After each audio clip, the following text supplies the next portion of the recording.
So the old man's purchase of these stupid Mopars means I'm losing my spot. And I've got to thrash to get this thing out of here and into my garage. I want it running before it leaves this garage. Make it a little easier to move around. And I can finish up all the details later, but I made a list of the stuff that I need to get it running and moving. Alright, I got the edges trimmed on this Intrepid fan here. So I can probably go a little bit more even. I'll put my flap disc on there and get this completely flush. But that fits pretty good now. Bent this a little bit more and ground some of this away here so I'll have room for my hose to come through. This one still needs some work, and what I'm going to do is just pie cut this. Pie cut it probably way down here and bend this back. And it'll give me an angle to clear the fan itself. I could make clearance here, but then it would still be pretty close to the blade itself. I don't really want that cutting through the radiator hose. And I'm going to mock it up today with the hoses in the car and stuff and see exactly how much angle I got to change here. Also took a knife to the radiator mounts here because the factory tank has the edge of the core itself here in plastic tanks that are a lot smaller. Alright, I think I'm reasonably happy with this solution here. So I got those rubbers cut down, got this thing moved back, and by moving it back, that means I'd also have to change these things. They have to move back 1.5 inches and down 3/4 because the way this replacement aluminum radiator, all aluminum radiator from Rock Auto is built, it's different than the OEM one. So I'd have to do a bunch of dicking around, either fabricating a bracket or trying to modify these spacer or something. No real easy solution there, but this stupid little truck CAI thing that I had one of these rubber studs, that isolator, so I've got it screwed into the back here, and I just got to make a little bracket to hold that there in that one spot, and I think that'll be pretty decent. Well, ain't beautiful, but it'll work. Okay, that's a small thing I haven't had done for a while, but that's mounted pretty nice now. I'm happy with that. Alright, this Camaro upper hose here will fit amazing when I get the outlet changed, the angle of it. Over here though, I cut another Camaro hose to a 90 to make this tight bend, but that's 1.5 inch thermostat, and this is 1.25 inch hose, and it is tighter than a nun's you know what, and I can't get it on there. I even tried some lube, but I can't get it on there far enough to get a clamp on it. So that's going to be an issue. I got to find 1.25 inch thermostat housing or figure out how I'm going to do that, because this is that Beretta one that I cut up. So the hose down here, I shortened that up a little bit to get the angle better to get this 90, but it's still an issue right here. Alright, I pie cut it to change the angle. Now I just got my buddy TIG weld it. Got some aluminum bolts welded on here by my buddy, and I'm happy with the way this turned out. Oh, I also got the angle changed on this outlet here. Okay, I grabbed another Napa hose and cut that one down for this hybrid hose that I made here. And my hoses are all set now. And with this radiator and the fan all final mounted now, we are done with the cooling system. Got all my diagrams here. Found the factory Beretta fan relay, a nice heavy duty job. And this is grounded by the PCM of the Beretta. I've got this blue wire that's going to go to the truck PCM eventually. But for now, I just wired it up on a toggle, and I got fans.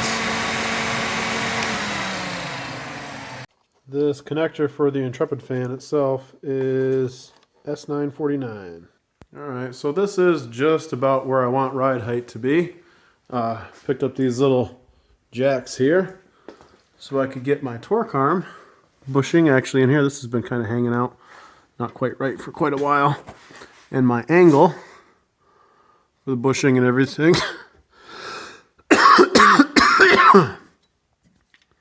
My angle here for the bushing and everything looks a lot better at about the ride height that I want. But I do have a clearance issue here. I'll take care of that while I'm doing all this tunnel stuff. down through here. And like you saw in my video earlier, not much room to the unibody frame rails here. I'm going to have to do something with that to get the right height. To get the ride height down where I want it. And also the rear axle itself has barely any clearance to that crossbar here where I've got the coilovers mounted up. All right, now we're totally seated. That looks perfect. Invented an installation tool here, just a big crescent and a hammer. And I figured out a trick to get these lined up when I got to go actually drop the lift from across the garage there.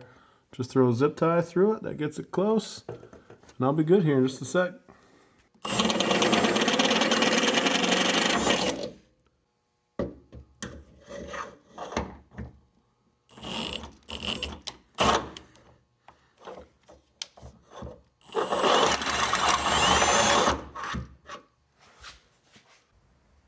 Had to push this thing outside so I could pull the dash out. The doors are too damn big to do that while it's inside, because I forgot I didn't finish up this brace. So I got this part done. Now I'm building the second part of this brace, and then we can throw the dash back in it. All right, ran out of light, but I did get her welded in here. There's how it bolts to the actual pedal assembly itself. Nice! This is crazy weather for November. So I don't really need my brake pedal bracket here yet for my brake switch, but it's a lot easier to drill and tap that thing through the floor here than it would be trying to lay on my back with metal shavings in my face, so got her done now. Alright, just finished the bracket for my line lock / parking brake. We'll see if this works. This will be the hydraulic one for the master cylinder for the rear brakes. I got this 37-degree flaring tool from Summit forever ago. Summit 900311. And you can take regular steel line from Napa, turn into -6 AN. So pardon this used tube nut and sleeve. I used them on my Camaro forever ago. Used them to paint something apparently. There's my 37-degree flare. And voila, you have a steel hard line with a connection directly to AN6 with no extra places for a leak. Bought a straight bulkhead for this thing originally, and then I thought, you know what, dumbass? 90 degrees is going to work a lot better. Alright, I'm happy with how that fuel line turned out. Into a 90 bulkhead. Into the trunk. Okay, master cylinders and brake lines done. Line lock done. Fuel lines. Well, fuel line. Did my 3/8 supply. Up to the bulkhead. And done. Wiring, yeah, that's cob job for right now. But it will work to get this thing moving. The original Beretta gas tank rigged up just to work for the moment. That is a Corvette regulator. So I've got my feed from the pump going to the regulator, and then the return coming back to the tank, and that single supply line going up to the engine.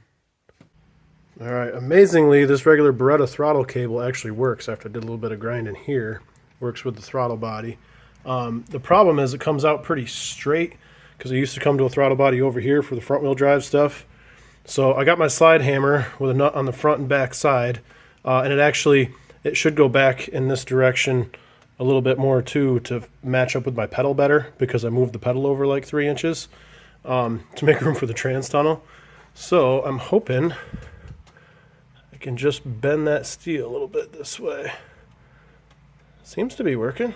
Let's see how fitment is. There, that should fit a lot better. This big old hole in the floor here comes in really handy for doing this under dash work. And look at all of this coming together fairly nicely. The truck fuse block was freaking made to fit a Beretta airbox. I had to cut this clearance here for my wires that go down to the PCM to fit. But it fits amazingly well. I'll make a little block out plate here at some point. I got to grab some washers to be able to tweak that throttle cable hole a little bit better. That is a Beretta throttle cable, and it's really getting close. Well, this truck PCM bracket ain't gonna cut it in here, because this is about the only spot I got for it is right in the wheel well. But I'll hack it up and see what I can make work. Now this I can probably work with. Okay, that's not bad. Got a self-tapper back there. And then I put a bolt through, which basically made that a stud. And then scooch this back a little bit so I don't have any clearance issues. Done and done. That fits beautiful. So let's see if I'm smart enough to do this. This short end up here pilots inside the header, and I want it to be a little bit higher than that. So I'm taking 1 inch off of that measurement. Cut everything here. So there's my 1 reference. There's 2. And I'm going to take all these measurements and add 1 inch. And then put them on here and hope it works and it butts up nice. So let's see. Alright, the exhaust is coming along okay. That passenger side got a little bit lower than I wanted it. But it's still not horrible. Ended up welding back on the flange. I cut off the passenger side here because I couldn't think of a better way to make it removable. I think this header will come right out the top now. Like the driver's side here is originally how I planned to do them both, but I think this one will still come out. It is pretty tight through here with the oil filter and the steering shaft, but this is the worst the clearance is going to be on the steering shaft. With the steering wheel straight, which is where it's going to spend most of its cruise time, there's a lot more clearance. Oh, I'm so happy. Both of these headers come out the top. That's what I was hoping for. I'm glad it worked out. This may or may not work. Let's find out.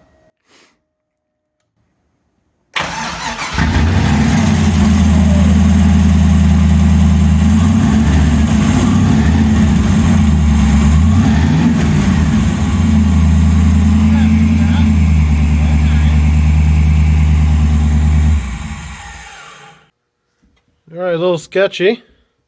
Probably ought to at least vice grip a floor in here before I actually drive it. And do something to cover up them cats.